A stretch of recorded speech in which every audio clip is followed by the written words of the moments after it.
Hey everyone, welcome back to the channel. Today we are getting into a topic that I think is critically important for anyone who is actively investing in American real estate right now or who is thinking about getting into the market in the near future. We are talking about overvaluation risks in the United States housing market. This is not a doom and gloom video. I am not here to tell you the market is about to crash or that you should stop investing. What I am here to do is give you an honest, thorough, and grounded analysis of the risks that exist in this market right now so that you can make smarter, more informed decisions with your capital. Because the investors who get hurt in real estate are almost always the ones who ignored the warning signs that were right in front of them. So let's get into it. First, let's establish a baseline understanding of what overvaluation actually means in the context of real estate. A property or a market is considered overvalued when its price has risen beyond what the underlying economic fundamentals can reasonably justify. Those fundamentals include things like local income levels, employment growth, population trends, rental income potential, and the cost of construction.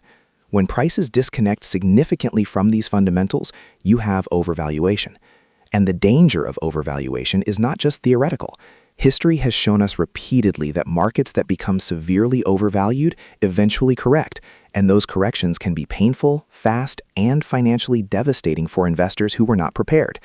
The American housing market has experienced extraordinary price appreciation over the past several years.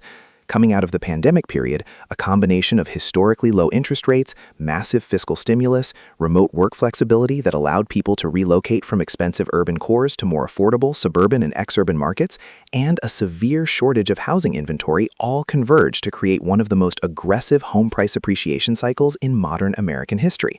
In many markets across the country, home prices increased by 30, 40, 50% or more in a relatively short period of time.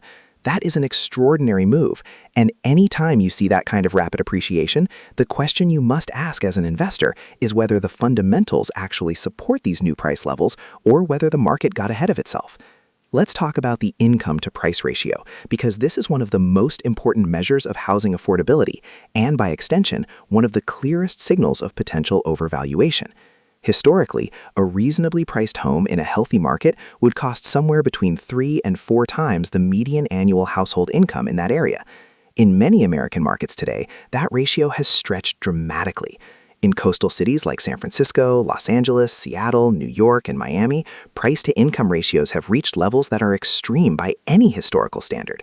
But even in markets that were once considered affordable, like Phoenix, Austin, Nashville, and Charlotte, rapid in-migration and speculative buying pushed prices to levels where the median home cost 6, 7, or even 8 times the median local household income. That is a significant deviation from historical norms, and it raises serious questions about sustainability.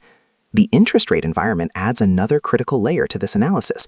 When interest rates were near historic lows, buyers could stretch to pay high prices because the monthly mortgage payment on even an expensive home was relatively manageable. But as the Federal Reserve raised interest rates aggressively to combat inflation, mortgage rates climbed sharply. And here is the core tension in the current market. Prices in many markets did not fall proportionally when rates rose. Instead, you had a situation where both prices and financing costs were elevated simultaneously, creating what many housing economists describe as the worst affordability conditions in decades. When affordability deteriorates this severely, it is a sign that prices are disconnected from what the buyer pool can actually sustain over time. Let's think about what this means practically for an investor. If you are buying a rental property in a market where prices have run up significantly and your financing costs are elevated, your ability to generate positive cash flow becomes extremely challenging. The math simply doesn't work in many markets the way it did 3 or 4 years ago. A property that might have cash flowed comfortably at lower interest rates and lower purchase prices is now either breaking even or losing money on a monthly cash flow basis. Investors who are banking entirely on appreciation to make their deals work are taking on a fundamentally different risk profile than investors who are generating solid cash flow from day one. Appreciation is uncertain. Cash flow is immediate and measurable. When you are paying elevated prices and carrying elevated financing costs in the hope that the market will continue to appreciate, you are speculating, not investing in the traditional sense. Now, let's look at some of the specific markets that carry elevated overvaluation risk. The Sunbelt markets that experienced enormous in-migration during the pandemic years are a particularly interesting case study. Cities like Austin, Texas, Phoenix, Arizona, and Tampa, Florida saw some of the most dramatic price appreciation in the country. People flooded into these markets from more expensive coastal cities, bringing their higher incomes and their higher price expectations with them. Remote work made it possible, and lower taxes and cost of living made it attractive. What happened to prices in those markets was dramatic and in some cases extraordinary. But here is the thing about those migration-driven price surges. They are partly sustainable if the economic base of those cities actually grows to absorb the newcomers, and they are partly fragile if the migration slows down or reverses. And there are already signs in some of these markets that the pace of in-migration has cooled, that new apartment construction has added significant supply, and that rental rates, which were surging during the peak, have come under pressure as that new supply hit the market. The new construction dynamic is particularly important to understand in the context of overvaluation risk. One of the reasons the housing market became so tight during the pandemic years was that construction activity had been chronically insufficient for over a decade following the 2008 housing crisis. Builders were cautious, labor and materials were expensive and in short supply, and zoning restrictions in many cities made it difficult to build enough housing to meet demand. But as prices surged, the profit motive kicked in and builders ramped up production, particularly in markets with more permissive land use regulations. In certain Sunbelt metros, the pipeline of new multifamily construction became extremely large, and when large amounts of new supply hit a market simultaneously, it can put significant downward pressure on rents. And when rents fall or stagnate, the income that supports property values is weakened, which in turn creates pressure on property prices themselves. The relationship between rents and property values is something every serious investor needs to understand deeply when thinking about overvaluation risk. In a rationally valued market, property prices are broadly supported by the income those properties can generate. There's a measure called the price-to-rent ratio that captures this relationship. When home prices rise much faster than rents, the price-to-rent ratio expands, and this is a classic overvaluation signal. It means you are paying more for each dollar of rental income the property generates, which compresses your yield and makes the investment dependent on continued price appreciation to generate acceptable returns. In many American markets today, price-to-rent ratios are elevated by historical standards, which is precisely why so many investors are finding it difficult to make the numbers work. Let's talk about the role of institutional investors in the housing market, because this has been a significant and somewhat controversial factor in recent years.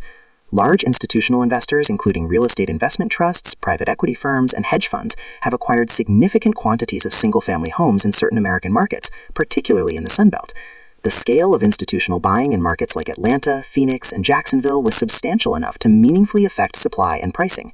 Institutional buyers can move quickly, pay cash, and buy at scale, which can put upward pressure on prices in the neighborhoods where they are active. But institutional investors are also subject to return requirements and portfolio decisions that individual investors are not. If institutional players begin to sell or slow their acquisitions due to return compression or capital reallocation, it can affect supply dynamics in those markets in ways that smaller investors need to monitor. Geographic concentration risk is another overvaluation risk that does not get enough attention. Many investors who are drawn to the markets with the highest recent appreciation are inadvertently concentrating their exposure in the same geographies that carry the highest overvaluation risk. If your portfolio consists primarily of properties in markets that experienced the most dramatic pandemic-era price surges, you have significant concentration risk. If those markets correct, your entire portfolio is affected simultaneously.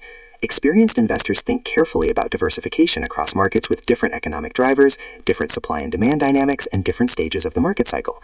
The speculative buyer phenomenon is worth examining as well. During periods of rapid price appreciation, a certain category of buyer enters the market who is not primarily motivated by the fundamental investment merits of the properties they are buying. They are motivated by the momentum. They see prices going up and they want to get in before they go higher. This speculative demand amplifies price movements on the upside, but it is also inherently fragile. Speculative buyers tend to exit quickly when the market turns, or when their financing becomes more expensive. Their exits add supply to the market at exactly the moment when demand may be weakening, which can accelerate a correction. The presence of significant speculative demand in a market is one of the warning signs that experienced investors look for as an indicator that prices may not be sustainable. Let's address the question of whether we are likely to see a repeat of the 2008 housing crisis.